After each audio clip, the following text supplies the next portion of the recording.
Na sisi tuko tayari kukupea 3 million Kenya shillings kama leasing fee. 3 million? Sio ni dili nzuri sana. Na hii mama inenangaje? Utatupatia 10% ya hiyo 3 million kwa rakichi installation ndio ulipwe haraka. Hapana bana. Hiyo pesa ni mingi bana. Tunaweza anza na 100k. Hiyo sikupatia wasiwasi. Unaweza ituma wapi? Kumbe hao matapeli wamekumark na wamepiga hesabu vile watakuingiza box. Red flag ya kwanza. Kenya Power hailipi mtu yoyote space ili kuweka transformers kwa shamba. Hakuna mtu anafaa kupigia for any deals. Na hakuna deals za kando kando. Kwanza nakata hii simu na naripoti sasa. Tumekuja kuwashika. Muda boss utamulikwa. Tumekuja kuwashika.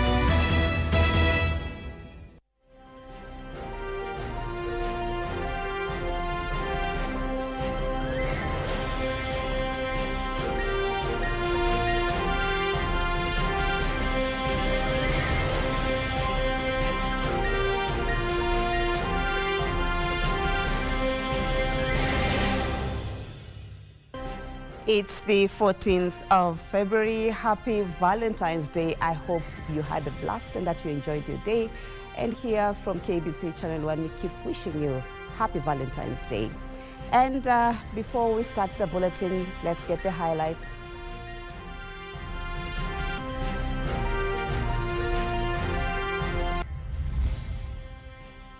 Reprieve at the pump. Petrol prices down by about 4 shillings as per the Energy and Petroleum Regulatory Authority monthly review. Love is in the sky. Kenyans celebrate Valentine's Day in style as florists decry poor sales.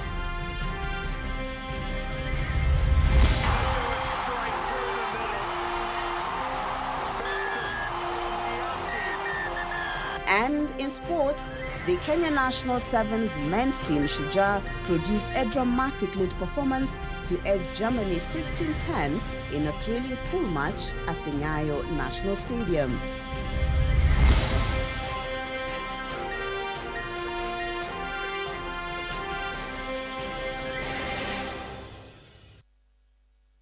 Thank you for making the time for us. My name is Marie Yambo. Helping me in the sign language is Byron Abuli. Let's begin with pump prices, where fuel prices have eased at the pump, dropping by between 1 and 4 shillings in the monthly review by the Energy Petroleum Regulatory Authority.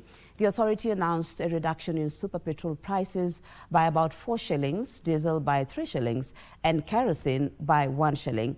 In the capital, Nairobi, fuel consumers will now pay 178.28 shillings for petrol, 166.54 shillings for diesel, and 152.78 shillings for kerosene. Here are the details of the revised pump prices. The 14th of February announcement by EPRA comes with a reprieve for Kenyans as he announced a drop in pump prices. Fuel consumers will now enjoy a reduction in super petrol by 4 shillings and 24 cents, diesel by 3 shillings and 93 cents per litre, and kerosene by 1 shilling per litre. EPRA says the reduction follows a decrease in the average landed cost of imported petroleum products. The cost of super petrol fell by 2 shillings and 69 cents between December 2025 and January 2026. But the impact varies across the country.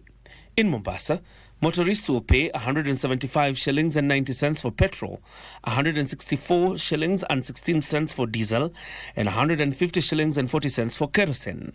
In Mandera, where transport costs push pump prices higher, super petrol will retail at 191 shillings and 99 cents, diesel at 180 shillings and 25 cents, and kerosene at 166 shillings and 49 cents. The regulator emphasized that the new prices are inclusive of the 16% VAT in line with the Finance Act 2023 and Tax Laws Amendment Act 2024. The prices will remain in force until March 14th of 2026. John Jacob Curia, Legends Edition. And to matters Valentine's now, where Nairobi City was literally painted red on Saturday as residents joined the rest of the world to mark Valentine's Day. Florists and gift vendors recorded heightened activities with roses, teddy bears, wine and chocolates stealing the show. Traders decried poor sales compared to previous years, attributing the slowdown to tough economic times. However, some used the occasion to do mentorship sessions in schools, weddings, and even blood donation drives. From the early hours of Saturday, the central business district turned into a sea of red and white. Flower vendors took over the city's pavements to make a quick kill. Here they could be seen busy tying ribbons, arranging petals, and carefully packaging wine and chocolate hampers wrapped in glitter cellophane. Teddy bears of every size peered from display tables. Motorists were noticeably more active, especially border riders, weaving through traffic with bouquets carefully balanced in one hand or strapped securely behind them. Dogo kama leo ni rauka kuliko kama kawaida. Angalau ni chapewera do kumekaa kutulia lakini kuna matumaini mambo yachemke. For florists, however, the story was a mixed bag of fortunes. People are coming in, but not many people as expected. But we're waiting till evening. People will have come from their workplaces, from home, to come and buy flowers. The message of love also extended into learning institutions.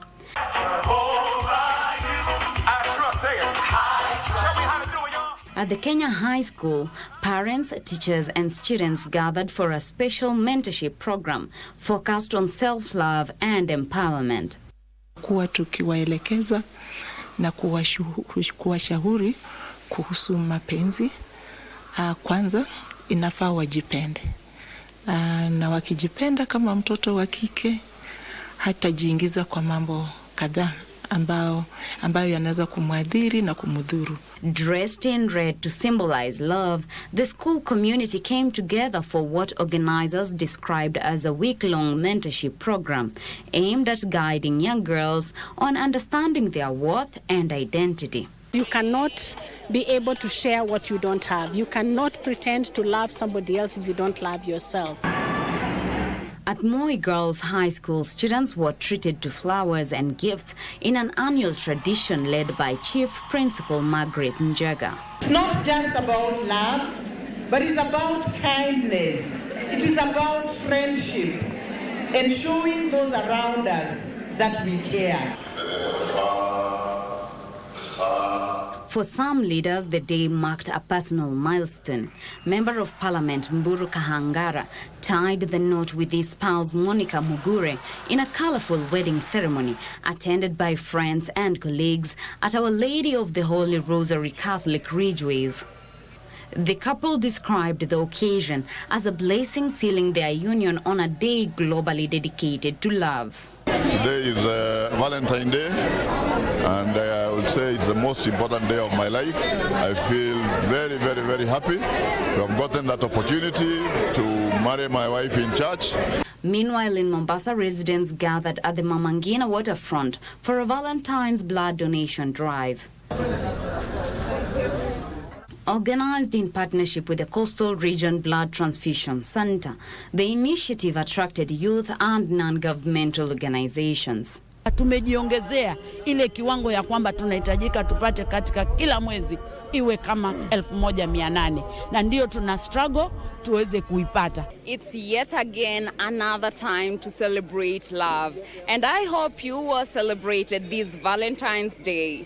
For Legends Edition, I am Teresa Mutai. Indeed, Teresa, I was celebrated. Hope you too. Now, the inaugural HSBC Sevens tournament held on Valentine's Day in Nairobi showcased the perfect blend of sport, travel, love and leisure. It was a weekend to remember as rugby fans celebrated both the game and the spirit of Valentine's. Here is Regina Manyara with the highlights of the fun-packed global showpiece that brought together rugby enthusiasts and lovebirds.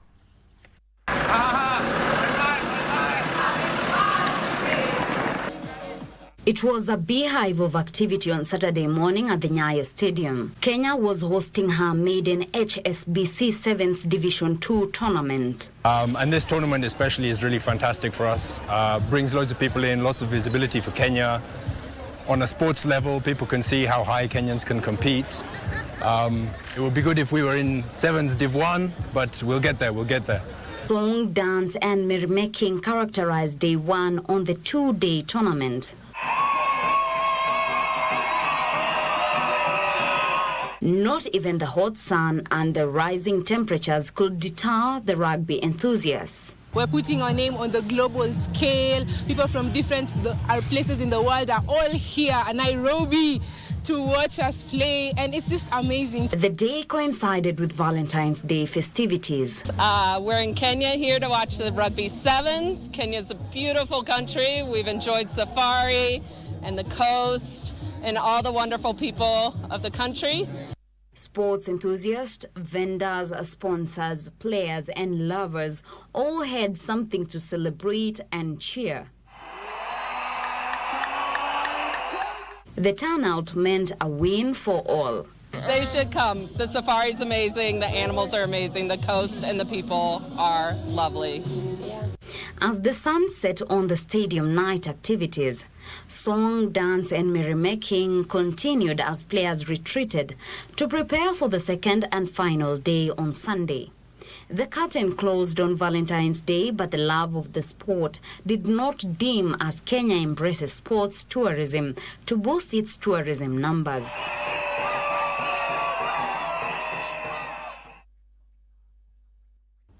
Of course, that report was voiced by Tess Mutahi, but the report was prepared by Regina Manyara.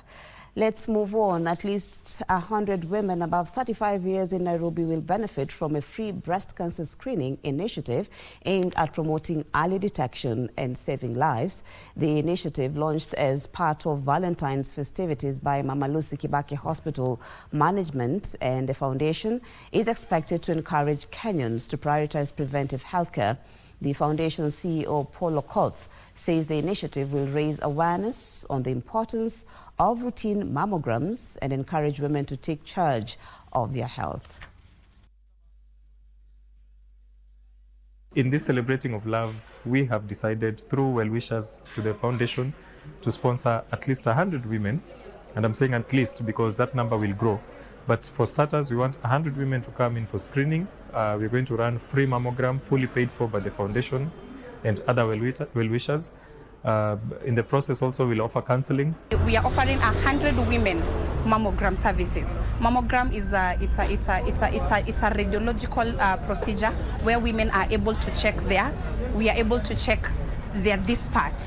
We are able to know what is going on there. Partnerships like this are very key to ensure that Kenyans are aware why this particular activity is very important. Health officials and stakeholders have intensified campaigns to promote condom use among young people following alarming statistics showing that 41% of new HIV infections in 2024 occurred among the youth aged 15 to 24 years. The appeal was made during the commemoration of International Condom Day held at the Technical University of Mombasa, organized by National Syndemic Diseases Control Council in partnership with AIDS Healthcare Foundation and other partners, which brought together students from TUM, Kenya Coast National Polytechnic, Bandari Maritime Academy and other institutions in Mombasa County. Under the national theme, Safer is Sexy, Wrap It Up, Direction and Program Management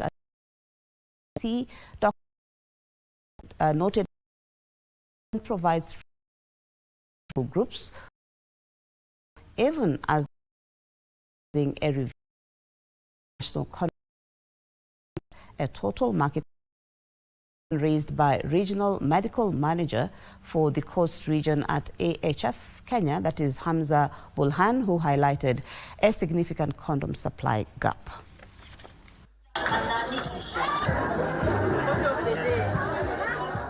Given the changing donor landscape in the world, we are not able to sustain giving free condoms to everyone in the population, and this was the need for this total market approach. Currently, what we need as a country is 400 million condoms to cater for the population that is sexually active. And what we have at the moment is 150 million. So that gap of 250 million is what we're now asking, where is it going to come from? And since it has to be the responsibility of our government together with other partners, including ourselves, what we can ask as a plea to the government is to reduce the taxes on those organizations and partners who want to procure condoms, so that at least they can try and chip in.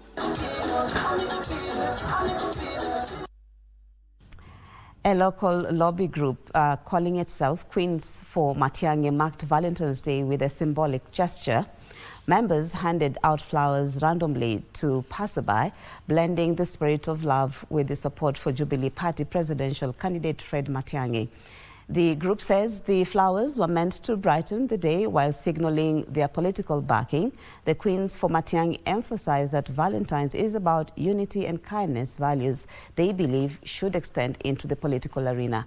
The event added a festive note to the day, showing how romance and politics can briefly share the same bouquet. Even as we politic, let's learn to be kind, let's be each other's keeper. Like we have said, it's a beautiful day. It's a day of love. The town is red. We are also in red. Let's spread the love. Let it not be lost on one day. A day that we can show our love for our country by ensuring that every young person that is out there come out and register to vote, so that we can save our country. There's no one who is coming to save us. And to matters maternal health, where the plight of women dying during childbirth in the continent took center stage during the 39th ordinary session of the African Union Assembly of Heads of States and Government in Addis Ababa, Ethiopia. President William Ruto, addressing the assembly, said it is unacceptable that women continue to die during childbirth, stressing the protection of lives of women and children is a responsibility that must be upheld without compromise. Our reporter Abdiaziz Hashim has details of the summit that brings together heads of states and governments across the continent. The 39th ordinary session of the African Union Assembly kicked off with a breakfast meeting on ending preventable maternal deaths in Africa. Kenya remains firmly committed to protecting the lives and future of women, children, through sustained system-wide health reform and accountable delivery. President Ruto in his address said maternal deaths are unacceptable. So far, we have facilitated direct coverage for 50,000 vulnerable adolescent mothers, guaranteeing antenatal, safe delivery, and postnatal services. We are onboarding a further 38,000 mothers to ensure that cost is never a reason a young mother is denied safe childbirth. Across Africa, we have made commitments to change this reality. The question before us now is whether we are prepared to turn those commitments into results. He revealed that Kenya is implementing the Maternal and Newborn Health Rapid Results Initiative with resources directed to 26 high-burden counties with the highest maternal and neonatal mortality rates.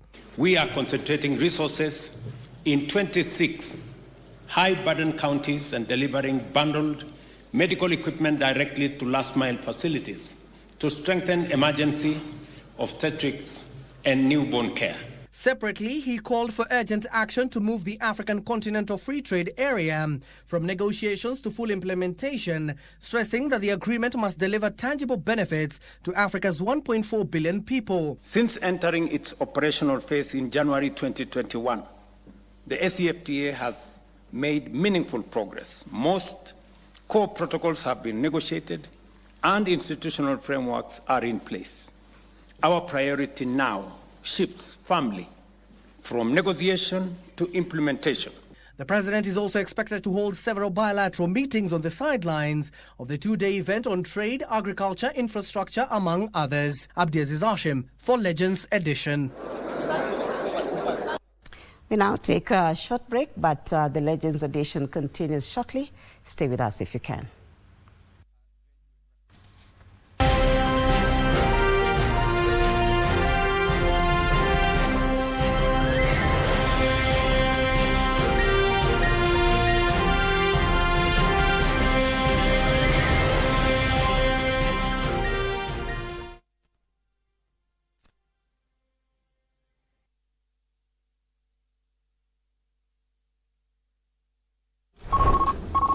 Yes, hello. Naongea na Jen. Naongea na nani? Yes, Jen. Tuko hapo kwako tunakata stima. Hii bili yako hujalipa. Ai, kwani mnakata stima na Friday afternoon? Yes, madam. Tunafanya kazi kila siku. Lakini usikuwe na wasiwasi. Hapa tunaweza saidiana. Kims, nikatie stima hii weekend mimi. Haina wasiwasi. Ukitupatia kama 2K ya lunch, tunaweza acha kukata sisi turudi ofisi. Mimi niko na 1K tu. Basi tuma 1500 tumalizane. Sawa. Umesikia? Wanajaribu kuchezea Jen hapa game rough kuruka. Sikiza. Hakuna mtu anafaa kukupigia simu akuambia ulipe kitu kidogo ama utoweka kitu ya lunch ati ndio usikatiwe stima. Na kama kuna mtu anakupigia akidai ati kwamba uko na deni, kata hiyo simu haraka. Oh, kumbe mlikuwa mnataka tu mlipone. Tumekuja kuwashika. Boda boss utamulikwa. Tumekuja kuwashika.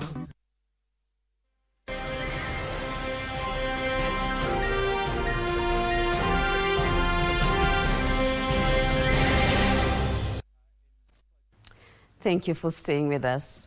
We continue with the news where Agriculture and Livestock Development Cabinet Secretary Mutahi Kagwe is calling for a 6-month agricultural internship exchange program with global partners facing demographic decline. He spoke at the 49th session of the Governing Council of the International Fund for Agriculture Development. Of this 49th IFAD Governing Council, and I quote, "From farm to market, investing in young entrepreneurs," end of quote, speaks directly to Kenya's priorities.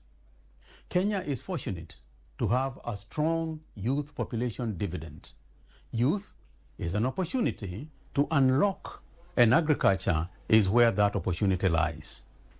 We are intentionally transforming agriculture from a subsistence activity associated with an aging population into a modern, commercially driven sector powered by young people. Through market-oriented training in our agricultural colleges, global benchmarking, and the establishment of a youth hub within the ministry, we are equipping young people with practical skills, innovation support, and clear market pathways. At the same time, we are unlocking access to land. Government is leasing idle public land and facilitating productive use through precision agriculture and digital technologies. This naturally attracts young tech-savvy agripreneurs. What we are doing is bringing together two critical factors of production, that is youth and land, and driving them towards commercialization. This shift is simple. Produce not just for subsistence, but for markets. Add value, increase productivity per acre, and strengthen farmer incomes. We are already seeing results. Improved quality, better yields, stronger market linkages, and rising incomes. This is not theory. It is measurable change.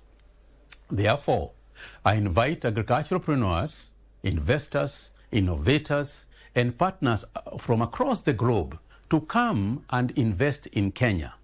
The opportunity is real. The land is available. The youth are ready. The policy environment is extremely supportive. Come, grow with us. From farm to market, and from potential to shared prosperity. I thank you. Deputy President Professor Kithure Kindiki has assured the people of the Mount Kenya region that President William Ruto's administration will fulfill all its political and development commitments in the region. Speaking in Maragua during an inspection tour of the Ichagaki-Gikomara-Gamburi Road, the second-in-command said the interests of the region are well taken care of by the government of the day. Leaders who accompanied him, led by Maragua Member of Parliament Marie Yambo, additionally took a swipe at a section of political leaders laying claim to the Deputy President's office in the 2027 general election, saying Kindiki has proven himself as the steady hand for President William Ruto. Hii serikali sisi tulichagua. Na kwa sababu ni sisi tulichagua, lazima tuhakikishe yale mahitaji ya watu wa Murang'a yameshughulikiwa na hii serikali. Hatuwezi kukubali ati hii miaka 5 ikwishe bila maendeleo kwetu, ati tukipiga siasa. It is not possible. Hakuna siasa itatushinda. Usibabaishwe na mambo kidogo ambayo mnasikia hapa na pale. Ni vile sisi tunajua kuna majira. Kuna time ya siasa, kuna time ya kazi. Tunataka kazi kwanza au siasa? Ukiinua mkidole moja na hakuna kazi unatufanyia, hiyo itatufaidi? Fire si fire. Harambe. Now, Kenyan professionals have been urged to use the knowledge gained in learning to shape their country's future. Aga Khan University Vice-Chancellor Dr. Suleiman Shahabuddin said Kenya's future cannot be shaped by policies and capital alone, but influencing policy, redefining leadership and contributing effectively in their respective industries. He made the remarks during the conferment of degrees to 134 graduates in medicine, nursing, midwifery and media at the university in an event graced by its Pro-Chancellor, Princess Zahra Aga Khan. Among the graduates were KBC's Kennedy Osir and Julia Wanjiko, among other media professionals who stressed the need to continuous learning to enhance resilience to challenges facing the media.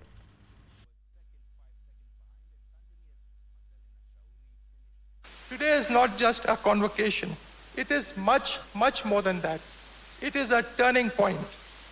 Graduates, today you stand at crucial crossroads, where learning transitions into responsibility and preparation evolves into service. Today I've graduated with the Executive Masters in Media Leadership and Innovation. This course is quite suitable in the media today, where we suffer a lot of challenges to do with viability. So this skill will enable us middle-level professionals to be more resilient, innovative, and have the strategic know-how to enable the media go through that turbulence. And I hope the paper that I did is going to inspire media owners, is going to inspire everyone in the media. It's a time for the media houses to act as the people who are going to verify the news and are going to give the audiences the actual truth. AI will not take anyone's job, but journalists who skill themselves with AI will take up the jobs of those who don't.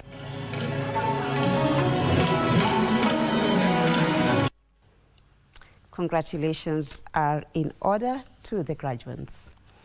Now to political matters, where a section of lawmakers allied to the broad-based government led by National Assembly Speaker Moses Wetangula and Nairobi Woman Representative Esther Passaris have declared support for President William Ruto, warning against the resurgence of ethnic-driven politics. The leaders who spoke during an education fundraiser at Bidi Comprehensive School in Makadara also weighed in on growing factional divisions within ODM, backing party leader Oburu Odinga to rein in on what they termed as internal rebellion threatening party stability. The leaders used the classroom fundraiser to push a message of national unity and political stability. Speaker Wetangula cautioned politicians against exploiting ethnic differences for political gain. Any politician ambaye anaanza kuzungumza mambo ya ukabila Nairobi, tunaomba wananchi mumkatae. Kwa sababu nyinyi nyote lazima tupendane. Hakuna mtoto anaingia hapa mama head teacher anauliza we ni kabila gani. They further called on Oburu Odinga to take a decisive action against party rebels amid simmering tensions within ODM ahead of the 2027 general election. Sisi kama ODM na UDA, we are partners. Tutakaa tuangalie ile kitu muhimu ni kudeliver for the broad-based government. To support Ruto for president for 2 term. Na tukimsupport for president for 2 term na no UDA Nairobi governor awache ODM. In Machakos, ODM branch officials cautioned Oburu Odinga against escalating internal disputes. Kwa hivyo tumegawanyika na tutaanguka zizi zote. Wale wameenda upande huu wataanguka, nao wale wanaongozwa na Dr. Oburu wataanguka, wale wanasifuna wataanguka. Na kwa hivyo tutakuwa tumeanguka zizi zote kama ODM. Naomba wanachama wa ODM mutulie kidogo. Meanwhile, leaders in Migori County availed the broad-based government approach, saying it has unlocked development opportunities in regions previously sidelined due to political differences.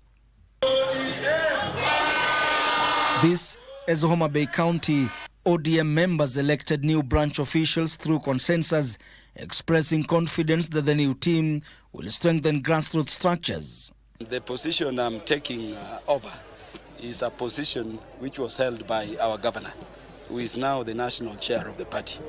We may not fill our shoes, but we know with our support, which will always be there, and with the support of our party leader, Dr. Oburu Odinga, we will be able, working together, all of us, to ensure that the party grows even stronger and stronger as she leads our party up there. In Meru County, leaders have rallied behind Deputy President Kithure Kindiki, declaring support for him to retain the position in 2027. We have so many reasons to support Kindiki. Yes.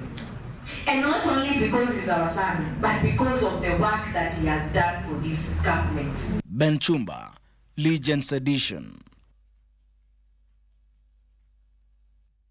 And away from that, 3 families from Bore, Meru County, are counting losses after their houses were reduced to ashes early on Saturday morning.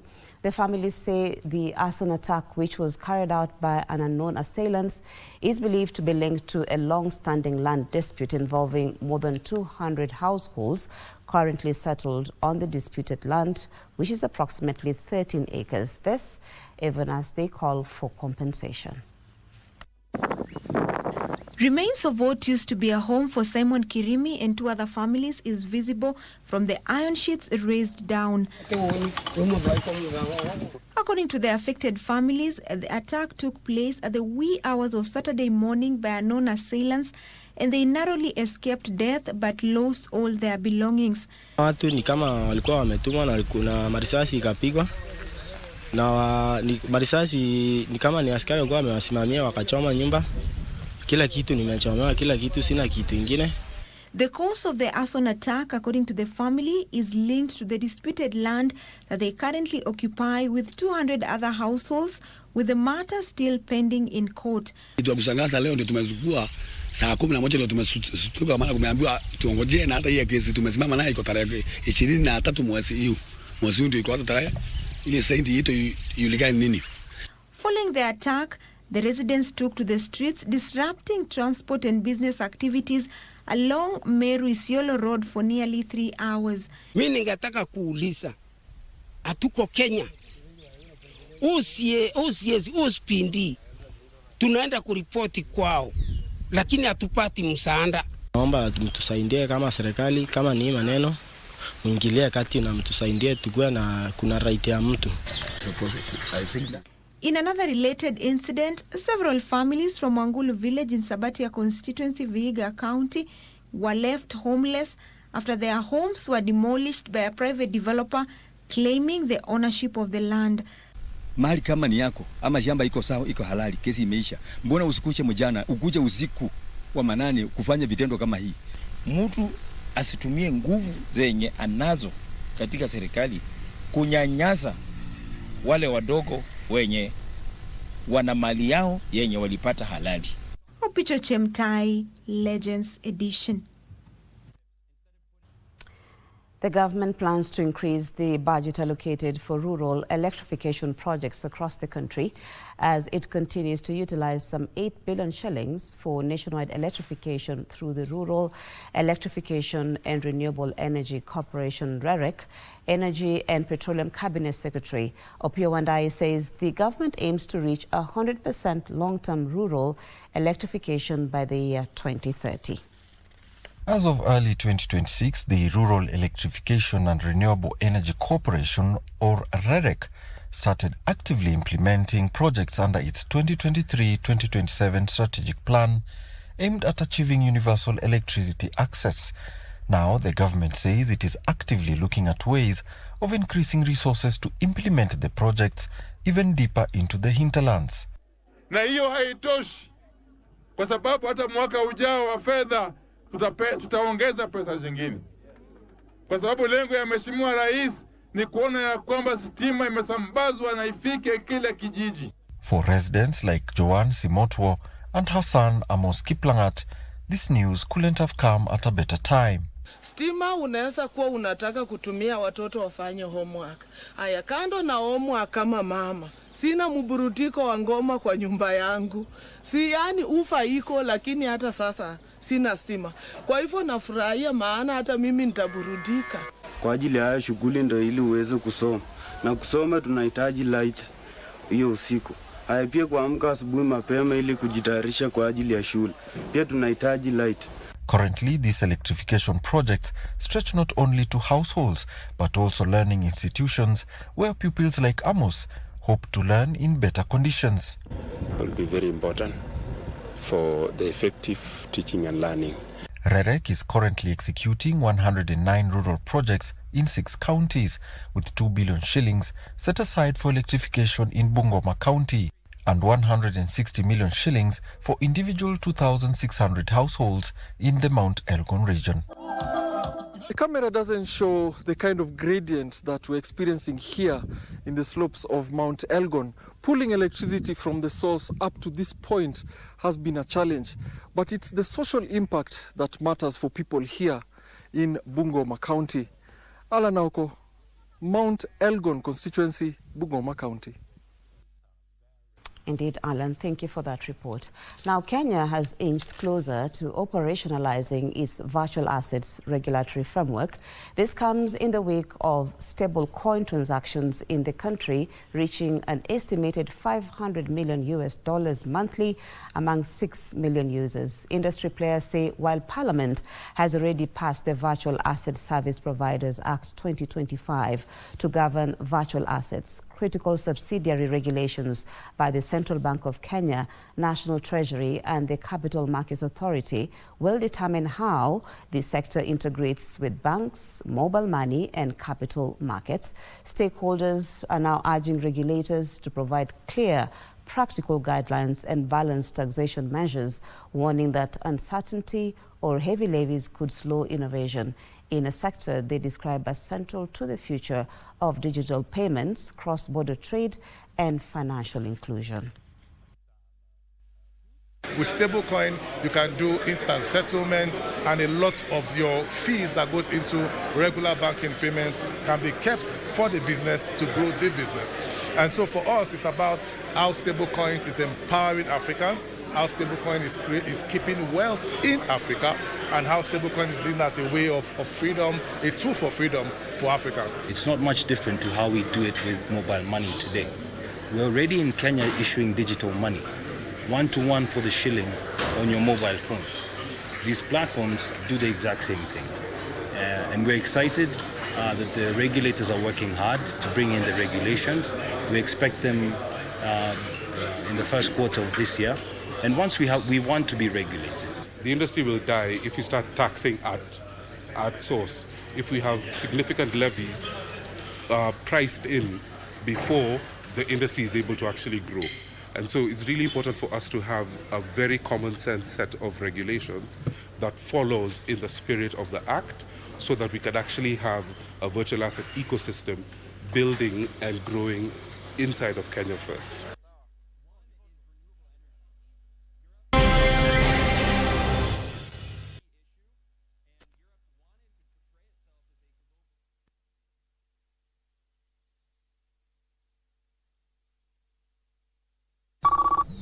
Hello? Nani mwenzangu? Yes, hello. Jambo kiongozi. Unaongea na Simon na tumeona hii shamba yako iko na nafasi nzuri sana ya kuwekelea transformer.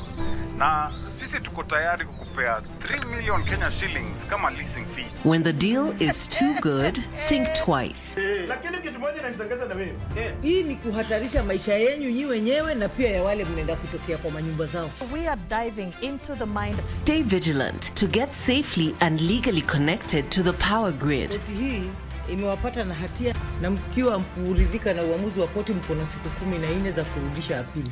Kenya Power hailipi mtu yoyote space ili kuweka transformers kwa shamba. Hakuna mtu anafaa kupigia for any deals. Kwanza nakata hii simu na naripoti sai. Tumekuja kuwashika.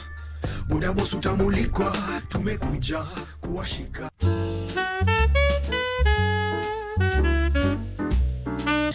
She's called Pastor Lillian Nyongesa Nabuleje. Dream of every woman.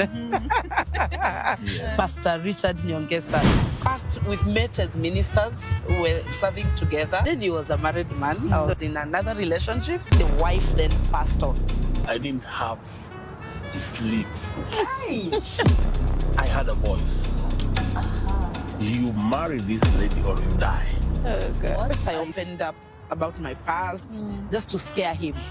I'm like, I'm barren, but God of a second chance gave us the twins. I don't regret getting Lillian. She has made me a man. Ipa imani kila siku kuchapo.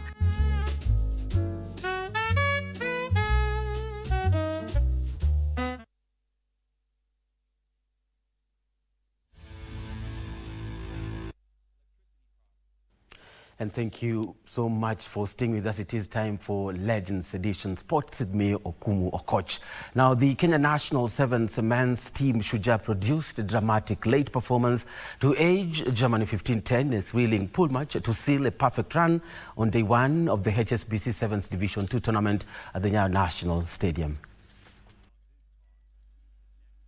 Germany made a fast-start race into a 10-0 lead in the first half, punishing Kenyans' early defensive lapses. Nigel Amaitsa sparked the comeback, finishing off a well-worked move after a solid scrum deep in the German territory. Patrick Odongo then powered through 2 defenders to score Kenya's second try.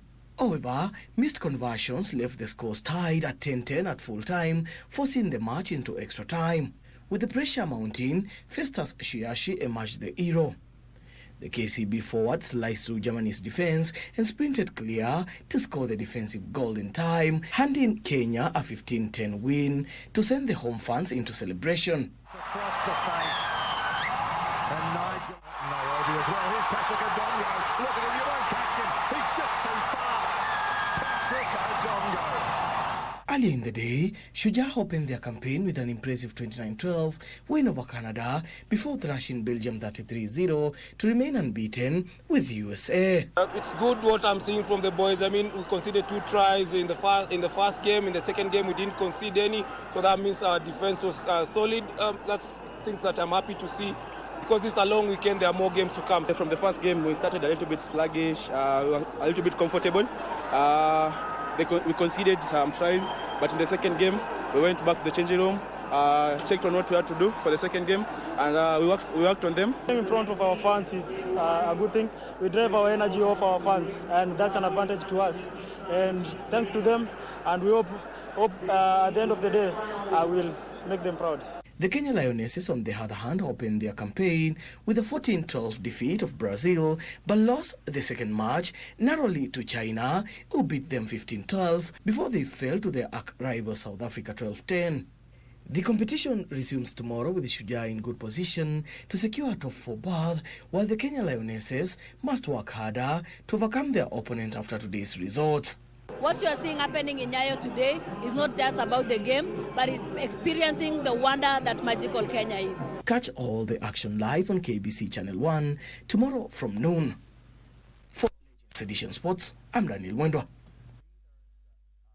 And staying with HSBC Sevens too, where the Rugby Sevens Division 2 lit up Nairobi this weekend, turning Nyayo National Stadium into a sea of colour, electric atmosphere and celebrations. But beyond the tries and tackles were fans in all corners and their clientele driving the show behind the scenes.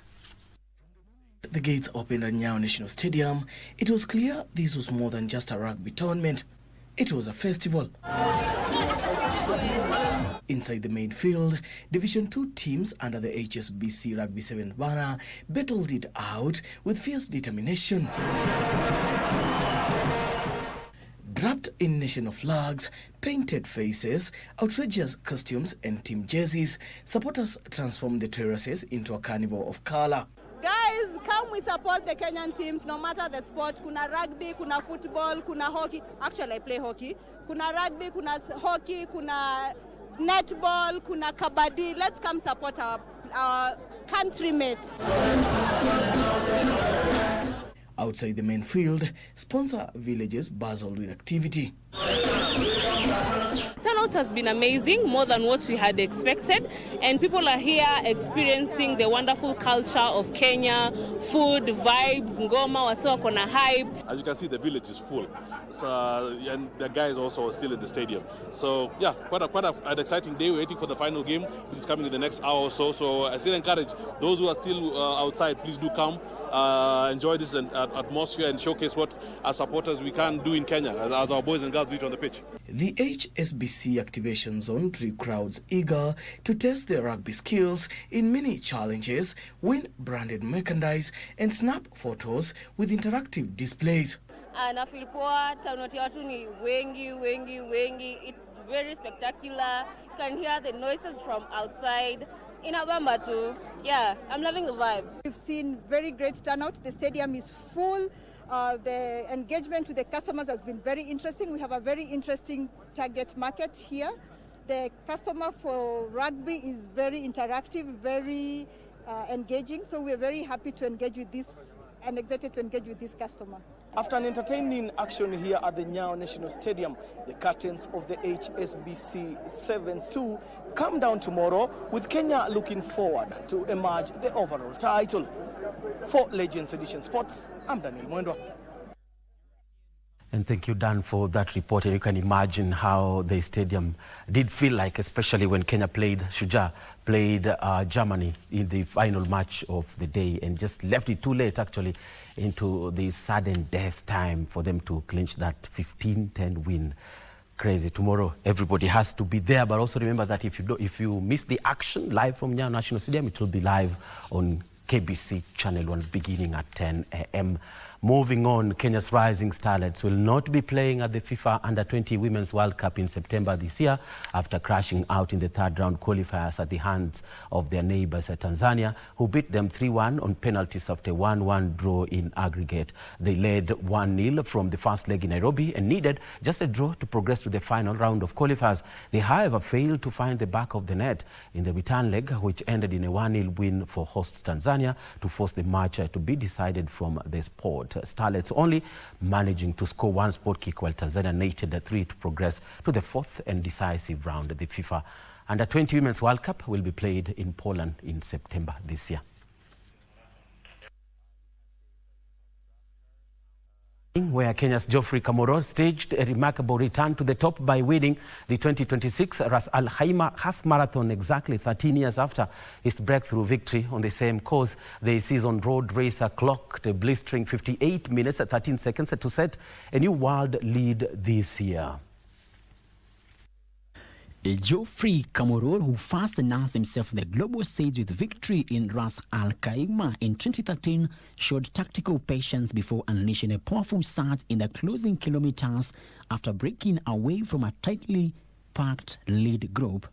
Bahrain's Bali Bihanu pushed hard but settled for second place in 58 minutes 21 seconds, just 8 seconds behind the Kenyan. I'm really happy about how I ran the race because I did a great training and I was very confident that whatever I did can bring me a good result.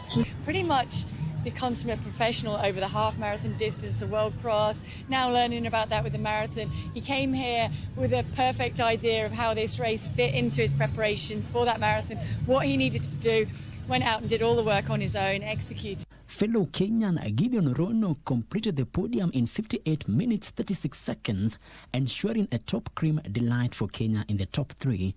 Ethiopia's Mekonem Jemel finished fourth in 58 minutes 53 seconds, narrowly ahead of Kenya's Samuel Maswai, who clocked 58 minutes 57 seconds in 5th place. In the battle to break the 1-hour barrier, Ethiopia's Dinky Jirata timed 59 minutes 55 seconds, while Tanzania's Benjamin Ratsim clocked 59 minutes 56 seconds. Frederick Moki for Legends Edition. And still on athletics, where world champion Agnes Jebet Ngetich and Boston Marathon champion John Korir are the winners of the 10-kilometer races of the 5th edition of the Absa Sirikwa Classic World Cross Country Tour held today in Lobo Village, Eldoret Town. Jebet produced a dominant performance from gun to tape to retain her senior women's title in 32 minutes 28 seconds, 1 minute and 14 seconds ahead of Mercy Chepkomi, who won silver, while Catherine Manangole placed third in 33 minutes 51 seconds. This is my third edition running here. It's third time, and I see improving every now and then. And I appreciate and I thank Athletics Kenya for having a cold event at home, you know. Boston Marathon champion Korir claimed his first cross-country title after a spectacular run to emerge victorious in 29 minutes 44 seconds ahead of Amos Kiprotich and Silas Centura. I just came here to get more shape, and this is my first cross-country, and I've just won my first cross-country, and I'm feeling good and I'm up. Defending champion Daniel Ebenyo Simiu missed out on a third title after finishing 5th. We want to build athletics in this country as an industry, not only an industry, but a pathway for our children, so that those who are able to go to school can go to school using athletics. Those who can get a job, they can get a job using athletics. So that now it's an understanding that it is not only about running, it should be a way of life, but also a way of earning a living. This year's edition attracted over 1,900 athletes from 15 different nationalities, with Jebet Ngetich and John Korir each getting a reward of 770,000 Kenya shillings for their wins, while the silver and bronze medalists pocketed 642,000 and 513,000 shillings respectively. We need now to develop a different system so that as they grow, we can actually guide them through a pathway where they can actually continue going to school, at the same time nurturing their talents, diversify their own interests, and ensure that their future is sound, that they can go to school, they can run, they can also participate in other sports activities in this country. This is an interest of all generation of sportsmen and women as they grow. So this country is going to be transformed in sports. We know what athletics is for Kenya. We know what passion Kenyans have for athletics, and we use athletics to connect with Kenyans. That passion is what helps us build relevance, builds comfort with our audience, and we will continue being in this space. The race, which is organized by Athletics Kenya, is among the second gold-label events in the World Athletics calendar and marked the culmination of the cross-country season. And FC Leopards closed the gap on FKF Premier League leaders Gor Mahia to just 3 points after snatching a point away to Bandari in their goalless draw at Mbaraki. Mathare United, meanwhile, came from behind to beat Tusk FC 3-1, while Posta Rangers lost by 2-0 to Shaban FC in other matches played today. The FKF Premier League title race continues to heat up, with arch rivals AFC Leopards and Gor Mahia both hunting for the title, currently in the hands of Kenya Police FC. Leopards surrendered 2 points today in their barren draw against Bandari FC, but remain 3 points behind Gor Mahia, with both sides having played 19 matches each. Kogalo will be in action tomorrow against APS Bomet, hoping to distance themselves further from a chasing Leopards, who play Shabana in their next fixture next weekend. The goalless draw leaves Bandari on 28 points from 20 matches. In the other matches played today, Tusk FC lost 3-1 to Mathare United, while Posta Rangers suffered a 2-0 loss to Shabana FC. And Faith Kipyegon, the world 1500 meters record holder and three-time Olympic champion, Faith Kipyegon is so excited to be debuting in the Monaco 10-kilometer run tomorrow. Now, Kipyegon's last outing was the Atlas Mile in New York, which she won after an outstanding 2025 World Athletics Championship in Tokyo, where she won her fourth gold medal in the 1500 meters and the first female to achieve that feat. She's also the first athlete to win 3 consecutive gold medals in the same race in the Olympic Games. The 1500 meters record holder will open her 2026 season in the Monaco Run Gramaglia, which features 6 events, namely the 5 and 10-kilometer road races, an urban and natural nature trail, kids race and charity walk with a record 4,500 registered runners in action.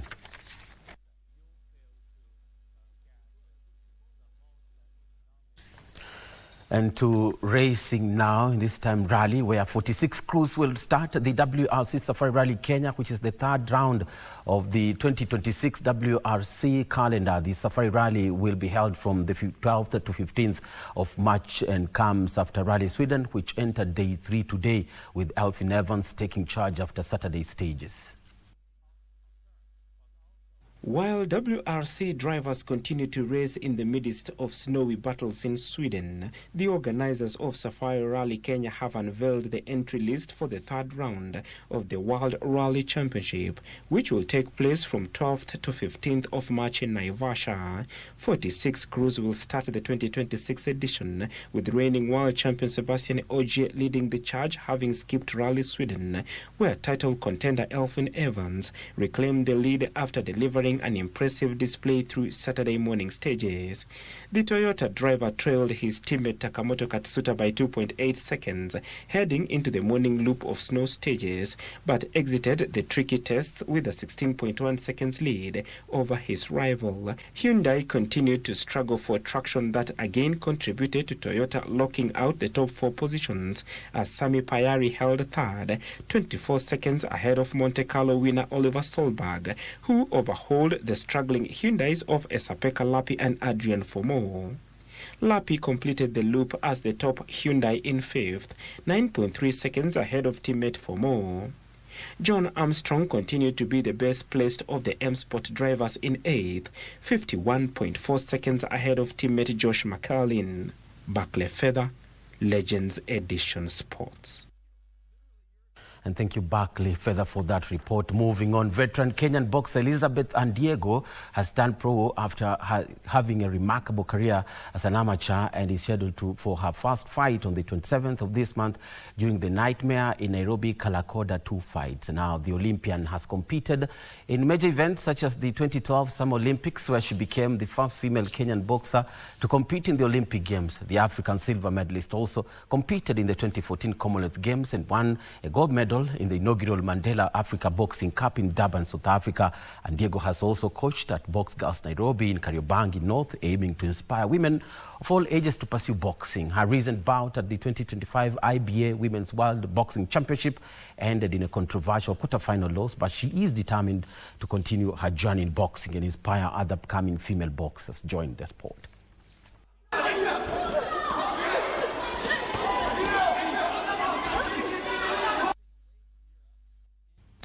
And Nairobi United have stepped up their training in the Democratic Republic of Congo as they prepare to face AS Maniema Union tomorrow in their final CAF Confederation Cup Group B match held, which will be played in Lubumbashi. Now the tie will be played at the Stade TP Mazembe. The Kenyan Premier League side making their debut in the Continental Group stage this season remain without a point after 5 outings in Group B, a run that has seen them being eliminated before the end of their campaign. Naibo's campaign included narrow defeats against heavyweights Wydad Casablanca and multiple losses to Azam FC, as well as a 1-0 defeat to AS Maniema Union in their first leg fixture on November 30th, 2025 at the Moi International Sports Centre, Kasarani. It's a test that we want to use it again and again and again. So I believe for tomorrow's match will be an upset. The boys look very sharp and they want to get at least a point or 3 points. Most of the squad traveled fit to the Democratic Republic of Congo, with only a few players sidelined by injury, while goalkeeper Kevin Oduor highlighted the team's belief in their training and ability to improve on past performances. Frederick Mwoki for Legends, edition. And more than 200 junior swimmers made a splash at the Kenya Aquatics National Swimming Championship at Kasarani Aquatic Center in a thrilling showcase of emerging talent. Now in the 10 to 11-year-old boys 200 meters backstroke final, Dio Mbugua delivered an outstanding performance, clocking 3 minutes, 2.99 seconds. He finished ahead of Marco Guzman, while Jaden Nijol secured third place in a tightly contested race. In the 12 to 13-year-olds category, Adi Kanyi swam to victory in an impressive display of speed and endurance. Jedaida, with John Dieters rounding off the top three in third place. Melissa Alala emerged victorious in the girls category, 23.17 seconds to take the top honors. Frida Novelli was second, followed by Maisha Wahu. Standard performance from the tournament will earn opportunity to represent Kenya in upcoming international swimming events. Today was good. A lot of challenges, a lot of fast competition from both people and outside the country. Today I was competing in the 50 free. My technique was amazing. And I feel like I was over nervous. I feel like that didn't work out. Generally, I liked the toughness because it was pushing me to get my times. I go to school in the morning and training in the evening for 7 days. No, like 5 days, 5 days. And then on Saturdays, I just go for swimming. And finally, Makini School are the overall winners of the inaugural First Goal Football and Basketball Junior Championship held today at Juja St. Peter's School here in Nairobi. Now, the championship, which brought together young talents from across the country, aimed to nurture and develop emerging athletes by providing them with a competitive platform to showcase their skills. Now, Makini was dominant across the disciplines to clinch the under-15 boys football title after edging out host Juja St. Peter's 14-12 in a dramatic post-match penalty shootout. The two sides had battled to a goalless draw in normal time. Decided from the sport in a tense finale that kept fans on the edge of their seats. In the under-13 football category, Juja St. Peter's bounced back to claim victory after defeating Light Academy 2-1 in an entertaining final. On the basketball courts, and Christopher Nanyuki proved dominant in the under-11-year-olds, producing Kyoto School. In the final, Kenya Academy emerged victorious in the under-15 after overcoming Chantlili in a competitive showdown. The tournament has been good so far. We've managed to play 2 games and we've won both. Today we aimed to focus on fast breaks since we are the taller team usually. So we focus on fast breaks and possession. Started with football initially. We added basketball, and last year we were able to add netball. We are hoping as we go in future, probably coming next year, we are going to bring volleyball on board and maybe skating and other games.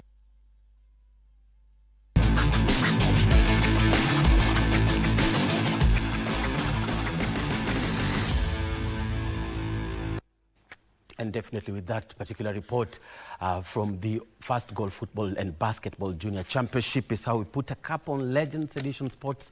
Thank you so much for watching. Wishing you a happy Valentine's Day. They say that love is great, but it's not perfect. So you better put that person first every time.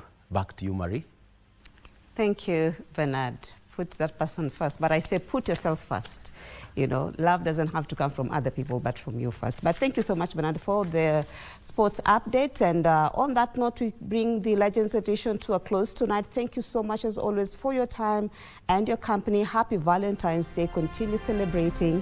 And our sign language interpreter tonight was Byron Abuli. Do have a good night.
Saa hii ukidial *419# option 4 ama uingie kwa tushinde.com, hakuna probox.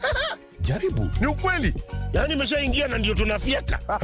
Pia inaona iko ndani. Wanaongelea nini hao? Ni shamba. Na sio moja, sio mbili, shamba 3 hapa Juja. Very nice. Na ni area moja develop